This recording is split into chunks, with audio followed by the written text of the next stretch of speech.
Hola, ¿cómo están? Muy buenas noches, qué gusto me da saludarlos. Bienvenidos a ¿Qué plan? Soy Raúl García Mulia. El tema de hoy muy interesante. Jóvenes, adolescentes han cometido delitos. ¿Por qué los cometen? ¿Cuáles son las red flags que debemos detectar en los hijos, en los jóvenes, en los adolescentes? ¿Y cómo es vivir internados en un centro para menores? ¿Cómo es la vida en prisión para que los jóvenes sepan y lo piensen antes de cometer un delito? Esto es ¿Qué plan? Comenzamos.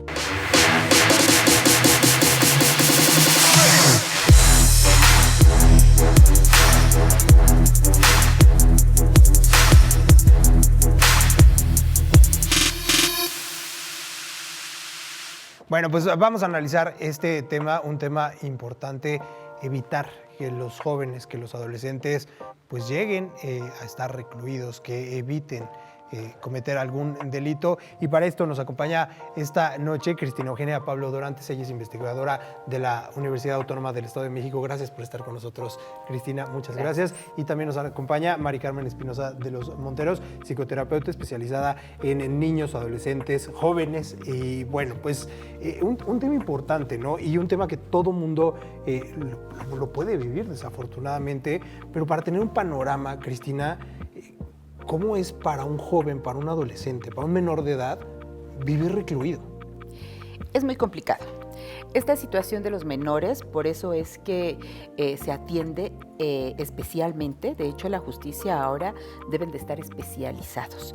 Toda la persona en el ámbito jurídico que interviene cuando hay un hecho delictivo de adolescentes debe de estar debidamente capacitado, porque la misma Organización de Naciones Unidas ha determinado estas edades que son desde los 14 a los 17. Bueno, la Organización Mundial de la Salud habla desde que nacen hasta que llegan a esta etapa de la niñez, después la adolescencia, que es lo más complicado, y por eso se queda en esta edad, de los 14 a los 18, o antes de los 18, 17 años, 11 meses, 30 días, es que pueden estar por conductas delictivas en una medida cautelar de internamiento.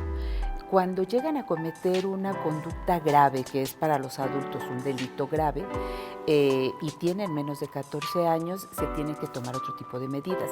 Lamentablemente sí hay adolescentes de menos de 14 años que han llegado a cometer este tipo de conductas y no pueden ser privados de la libertad, o sea, con esta medida cautelar de privación de la libertad. Sin embargo, por el ambiente social que ellos tienen, a veces están en un mal lugar y en un mal momento, ¿no? Claro. Cuando ha sucedido de que vente, vamos por las cervezas y ahí se suben todos al carro, van al Oxxo por los refrescos o cervezas y los detienen más adelante porque es un vehículo robado. Entonces el último que se subió pensaba que eran sus amigos y que estaba en esa circunstancia. Por eso hay de todo, ¿no? Hay de todo quien estuvo en ese momento, en un mal momento y en una circunstancia en la cual no debería de estar y se ve involucrado en estos hechos. Hay otros que sí. Hay muchas críticas en relación a de que a poco no saben lo que hacían, pero justo tu pregunta es esa, ¿cómo ellos pueden entender y asimilar esto? Como todos los niños, cuando lo vemos que está en una barda, te vas a caer, no creo, porque yo soy el Se que confía. de aquí, no sé qué. Y no es cierto, la consecuencia es otra. Lo mismo, en el ámbito legal no saben qué consecuencia hay en esto. Por eso hablamos mucho de esta cultura de la legalidad.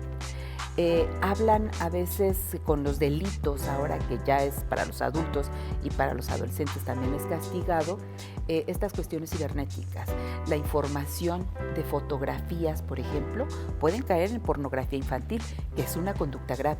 Claro. Entonces, al revisar los teléfonos, ellos no tienen la idea de que eso es algo grave. Ellos lo comparten, a veces como bullying, a veces pues porque les llama la atención poder compartir las fotografías de sus compañeras, de las niñas, de vecinas, porque están en esa etapa, en una etapa de desarrollo, en una etapa justamente esta cuando empieza la pubertad, que empiezan con una iniciación en su vida sexual. Entonces ellos están con la espinita de que será cualquier imagen que les provoque a ellos esta excitación, pues es muy fácil compartir.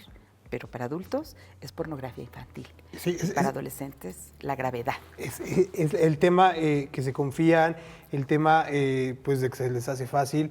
Pero, Mari Carmen, ¿qué tiene que pasar en la psique de un adolescente, en el entorno, en la vida de un chavo, para terminar cometiendo un delito, y llamémoslo delito grave, ya como participar en un secuestro, en un feminicidio, en un homicidio? ¿Qué pasa por su mente? ¿Qué pasa por su vida? Justamente en esta etapa, como bien lo mencionaba la maestra, en esta etapa de la adolescencia hay un cambio radical, hay una transformación neurológica, hay una transformación del cerebro de ser niño a ser puberto y a ser adolescente. En esta transformación se abren muchos canales y entre ellos es el pensamiento crítico, el pensamiento abstracto, la forma de juzgar ya es diferente.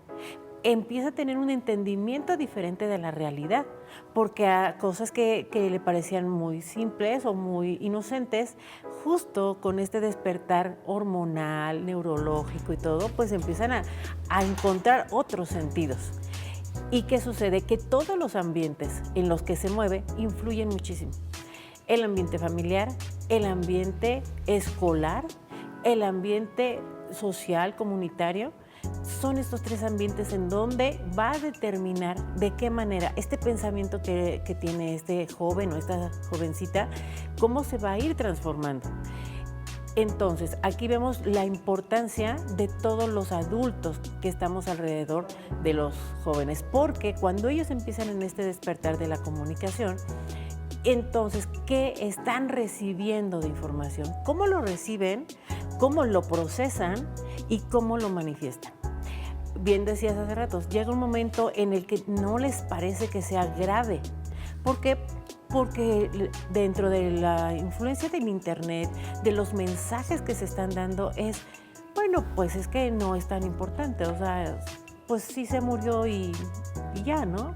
O sea, ya se tiene una forma indolente de ver las cosas. ¿Pero así ha sido siempre? ¿O esto ha avanzado en el último tiempo? No, fíjate que de acuerdo a los estudios, lo que sucede es que antes los centros familiares estábamos muy concentrados en lo que eran las estructuras como la espiritualidad, la comunicación. Claro, había familias que tenían 8, 10, 12 hijos, ¿no? Pero había dos elementos muy importantes. Uno, tenían responsabilidades en casa, tenían algo que hacer en casa y tenían algo que compartir con los demás. Y la otra, una estructura de jerarquía. Los padres son la autoridad. Claro que después se desencadenan otras cosas por el autoritarismo, pero el respeto a la autoridad, primero en la familia, eso es lo que marca la forma en la que yo voy a presenciar esta realidad y cómo la voy a interpretar. Importantísimo. Bueno, es que son muchas aristas, ¿no? Las que influyen para que una persona llegue, un joven, un chavo, llegue a una situación así. Cristina, me gustaría saber, y para que los jóvenes que nos están viendo, ¿cómo es la vida en la cárcel en el día a día? Eso es a lo que me refiero. En este centro de reclusión, que hay uno en el Estado de México, pero los despiertan, tienen que hacer ejercicio, tienen que hacer algún trabajo. ¿Es bonito? ¿No es bonito? Sí, bueno, efectivamente, no es muy complejo el desarrollo del adolescente en esta etapa en donde influyen muchas cuestiones como el pensamiento crítico, la autoridad, a quién deben de tener respeto, a quién no. A los hijos no los perdemos en la calle, a los hijos se pierden en la casa. Entonces, cuando son sustraídos de ese núcleo familiar a un centro de internamiento, es muy complicado. Y para toda la familia también. Para ¿no? toda la familia, sí, porque además como en Toluca tenemos el único centro de internamiento, hay gente que viene a visitarlos de Sultepec, de Cuautitlán, de Coacalco, de Chalco, de todo el estado. Y eso, cuando es un hijo, cuando son 2 o 3, se descuidan. ¿Se ha a dado los el caso? Por estar, sí, hay veces que están los 3 niños o adolescentes pues internados, ¿no? Porque se ven involucrados. Hay veces que es la familia, la familia cuando ya se le va a dar la libertad al adolescente o a la adolescente, pues no hay posibilidad de sacarlos porque su demás familia está en el reclusorio. ¿no? Están en Ecatepec, en Almoloya, y bueno, ¿a quién se le va a dar esta custodia? Por eso es muy complicado para ellos. ¿Cómo es la vida ahí? Bueno, pues debe de existir una clasificación, porque con las normas que hay actualmente, con las últimas reformas, es que si la conducta la cometió cuando tenía 17 años, 11 meses, es juzgado por la justicia para adolescentes.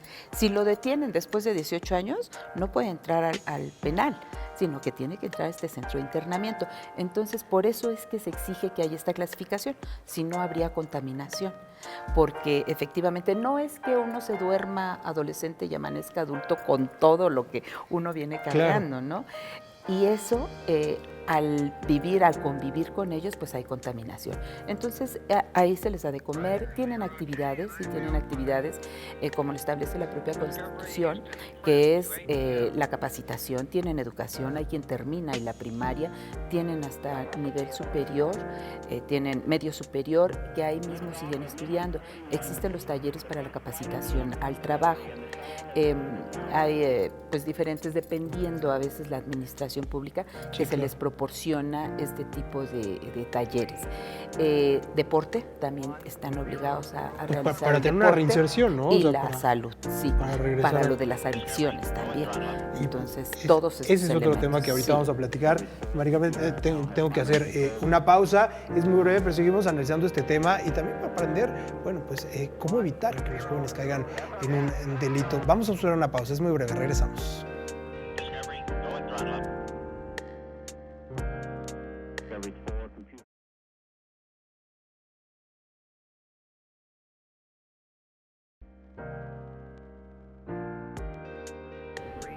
Ya estamos de regreso. ¿En qué plan? Analizando este tema, cómo evitar que los jóvenes caigan en algún delito y terminen recluidos. Mari Carmen, lo hemos estado analizando y hemos estado hablando del entorno social que influye mucho para que los jóvenes, los adolescentes caigan en algún tipo de delito. De repente, cuando algún adulto comete algún delito, un homicidio, un secuestro, un robo, pues es responsabilidad del adulto. Pero cuando es un adolescente, aplica la frase, es culpa de los papás. Es responsabilidad. La cuestión es que nosotros como padres, bueno, los padres de familia tienen la responsabilidad desde el momento, desde antes de nacer, en el nacimiento y hasta que cumpla 18 años, de acuerdo a lo que mencionan en la parte legal, la responsabilidad de atender las necesidades básicas. Que esto implica pues todo lo que es alimentación, educación, el bienestar de salud y todo esto. También proveerlos de un ambiente en donde ellos pueden desenvolverse adecuadamente. Sin embargo, hay límites en cuanto a la responsabilidad porque ya, obviamente, conforme va creciendo un niño, se convierte en adolescente y adulto, como mencionábamos, ya también tiene una responsabilidad, ya tiene una autonomía, ya es capaz de tomar decisiones. Entonces, no toda la responsabilidad es de los padres. Ahí es muy importante enfatizar en esto porque ya hay una conciencia de lo que se está haciendo. Entonces, aquí creo que lo que es muy importante es la comunicación que está existiendo entre los padres y los hijos, qué mensajes se están dando, hasta qué punto los padres se están dando cuenta de su realidad, porque también evadir la realidad o no estar presente en esa realidad de su hijo también es una falta a los convenios, a lo que él tiene que hacer como padre de familia. Sí, para que no se, ahora sí, como dicen vulgarmente, que no se salga del guacal, ¿no? Exacto. Importantísimo. Porque los límites son lo más importante. Ahora, una ventana importantísima, y creo que en los últimos años se ha visto, el tema de las redes sociales, que tanto influyen en los adolescentes para que cometan este tipo de delitos. Sí, sí influye, porque además ellos lo normalizan. Todos lo normalizan, así como que hay una muerte, pues al rato seguro le van a dar una vida, ¿no? O sea, aunque a veces sí debe de entrar esta conciencia, pierden la realidad de lo que es en esto. Entonces sí, efectivamente la familia tiene que estar muy atenta en qué están viendo, qué están escuchando, a veces hasta la misma música, ¿no? Sí, sí, qué escuchan, qué ven, quiénes son sus contactos, porque ahí es justamente donde se pierden. Por eso decía, no se pierden en la calle, se pierden en la casa, por no estar atento. Hay controles parentales en todas las redes, donde efectivamente, aunque tenga 17 años, pero ¿qué estás viendo? con quién te estás citando, porque ahora está esta problemática de que salen a buscar trabajo, de que fácil los convencen, de que ha habido detenciones en donde llevan a los niños que tienen pobreza o que tienen ciertas carencias en la familia y les prometen trabajo, y desde jóvenes. Esta situación que maneja el crimen organizado con pornografía infantil, que con trata de personas, de adolescentes para trabajos de este tipo, se ven involucrados. Entonces los padres tienen que estar muy atentos, porque es donde los cooptan, ¿no? En las redes sociales. Hay que estar muy atentos, que ven, que escuchan, con quién se van a ver, con quién se van a citar, para poder tener un mayor control, como bien decían, en esta situación de las amistades. Es que son varios factores. Muchos factores. Sociales, legales, biológicos, psicológicos, fisiológicos, que es en lo que hay que estar atentos como padres. Y como padres siempre cuidar a los pequeños. Otro factor que influye y se ve mucho durante la adolescencia es el sentido de pertenencia, ¿no? De repente hacen muchas cosas por pertenecer, por estar con los amigos, por ligar. Influye muchísimo, Mari Carmen. Claro, entonces en ese sentido se atreven a hacer retos, se atreven a hacer cosas que los ponen en riesgo con tal de pertenecer. Hace tiempo se hablaba mucho de esos retos en que incluso ponían en peligro su vida, y hubo varias muertes de niños y adolescentes porque, bueno, era mejor pertenecer. Pero ¿qué sucede ahí? Que los padres, en este sentido de querer, pues, mantener sus derechos, como el derecho a su privacidad, pero lo estamos confundiendo con que ya no estamos supervisando. Entonces, ok, no me dejas a mí entrar a tu habitación, pero sí dejas entrar a tu mundo todos estos influencers, personas que están en internet, que son acosadores, que hacen bullying. Aparte, también hay un ambiente de bullying, ya el ciberbullying, ¿no? Sí, el hate llamado, ¿no? Y que es muy fuerte, que ahora incluso manejan lenguajes, códigos, estructuras en donde hay un impacto muy fuerte, ¿no?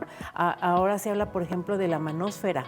O sea, es un grupo, una red de blogs, de redes, en donde lo que se pretende es atacar a las feministas, ¿no? O sea, son misóginos, y todos los mensajes que van diciendo es: hay que violentar a las mujeres. Pero están entre líneas y otros son muy evidentes. Entonces, ¿cómo vamos a saber eso si nosotros no nos acercamos a eso que está viendo, a eso que está escuchando, que está leyendo y cómo está hablando? Creo que la comunicación se ha perdido en el sentido de que nosotros solamente preguntamos, ¿no? ¿Cómo te fue? Bien, pero no hacemos una interacción. Esa intimidad, ¿no? Claro.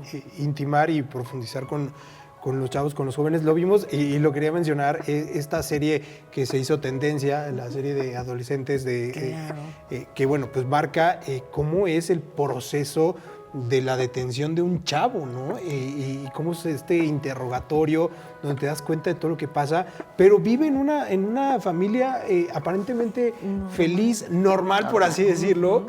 ¿Qué pasa en esos casos? Cuando los papás sí están pendientes, cuando los papás están ahí y de repente pues entra el tema de las redes sociales, entra el tema de los códigos, como lo dices, ¿hasta dónde pueden llegar? Es que hay ese estar al pendiente, no solamente es como decía Mari Carmen, ¿cómo te fue? ¿Hoy qué hiciste? Y los ignoran, ¿no? Nada más con el preguntar piensan, yo todos los días les pregunto. No, es participar más con ellos. Es que nosotros estemos atentos a eso, a qué escuchan y qué ven, qué significan esos códigos. Porque cuando vemos la detención en esta serie, yo decía, wow, ojalá así se hiciera en México, ¿no? Sí, claro. O sea, con un sistema de justicia para adolescentes, que el sistema de justicia para adolescentes antes era tutelar. Por eso era el consejo tutelar, porque el Estado tenía la obligación de cuidarlos y tutelarlos. Después dijeron, no, les estamos violando sus garantías, entonces se hizo garantista. Y la última etapa de esta justicia para adolescentes es mixta. O sea, sí el Estado tiene obligación cuando los padres han dejado esta tutela, este cuidado, esta atención.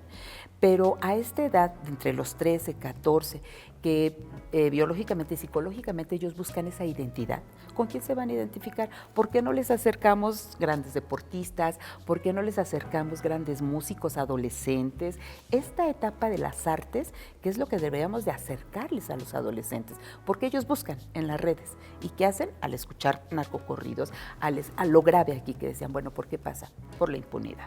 Pero si no pasa nada, si mató a la esposa, mató a la novia, no pasa nada. O sea, Lo hasta le sigo hacen viendo series, en la ¿no? vecina. Hasta, sí, lo sigo viendo en la calle, entonces no pasa nada, no, ellos no comprenden, y sí, efectivamente no comprenden que efectivamente hay una consecuencia de estos actos por la impunidad, o sea, se desvirtúa toda esta situación. Y al buscar estas identidades, en esa edad que ellos requieren identificarse con alguien, si el papá es un papá ausente, pues ¿dónde va a estar esa identificación? Si la mamá padece violencia, ¿dónde va a estar esa identificación? ¿No? Eso es lo que hay que apoyar, eso es lo que corresponde en esta fase de responsabilidad de los padres, de la tutela, del cuidado, que ves, que escuches, y que nosotros estemos también al pendiente. ¿Qué significa? Porque no solamente es la misoginia, también la androginia, y lo vimos en esta serie, toda esa comunicación que hay entre las niñas para hacerle bullying a un varón. Sí. Entonces hay que estar al pendiente de esos códigos. Bueno, ni el mismo policía identificaba todos esos códigos, se los tuvo que decir otro adolescente. Eso es en lo que hay que estar al pendiente. Y hay que escuchar, aunque sea música, hay que saber qué es lo que dice esa música. Ahora, con esto me gustaría pasar al tema de cómo identificar estas red flags, estos focos rojos, como papás en los chavos, ¿no? ¿Qué puedes ver que sea una señal de alerta? Como decía yo, más allá de la comunicación, es la conexión emocional que puedes tener con tus hijos. Cuando tú eres capaz de mirarlos a los ojos, que ellos te miran, ahí hay una conexión muy profunda. Y si él te evade, ya es una primera red flag. Cuando un niño te evade, cuando no quiere que veas. Cuando en automático se mete a su cuarto y cierra y bloquea, ¿no? Cuando no quiere participar en la convivencia familiar, no quiere irse, no, estoy cansado, no me gustan las fiestas. Eso, el aislamiento. Porque también, obviamente, hay mucha tendencia a la depresión y hay ansiedad. Pero esa ansiedad la expresan justamente a partir de ese aislamiento porque no saben cómo manejarla. Entonces, ¿qué sucede? Que a veces los padres preferimos dejarlos solos, ¿no? Claro. Porque pues así se va a calmar. Pero no, o sea, esas son las red flags.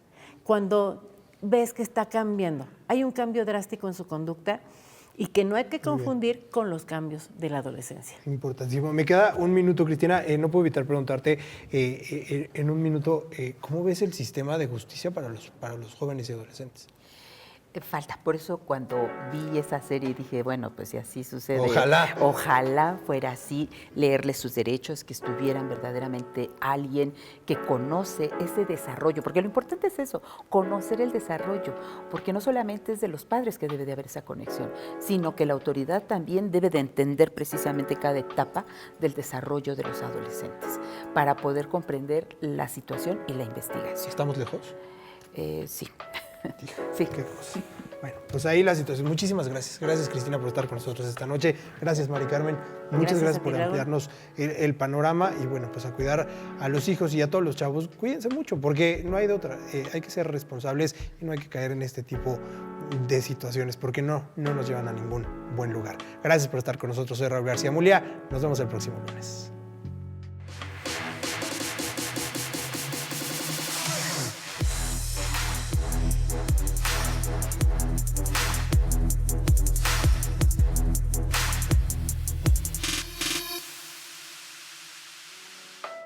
Bueno, pues ahí está todo lo que puede pasar si un joven, si un adolescente comete algún delito. Y bueno, pues para los chavos hay que ser responsables, hay que sernos responsables y buscar mejor la adrenalina y la diversión en otro tipo de cosas. No sirve de nada cometer un delito y solo acaba con con tu vida. Bueno, pues ahí la información, ahí el análisis. Gracias a Because por la colección de esta temporada para Qué Plan. Sígalos en las redes sociales, ahí en Because, también en su página web con la tienda online. Bueno, pues los vestuarios están increíbles. Gracias a usted por sintonizarnos. Nos vemos el próximo lunes aquí en Qué Plan. Soy Raúl García Mulia. Que esté muy bien, muy buenas noches.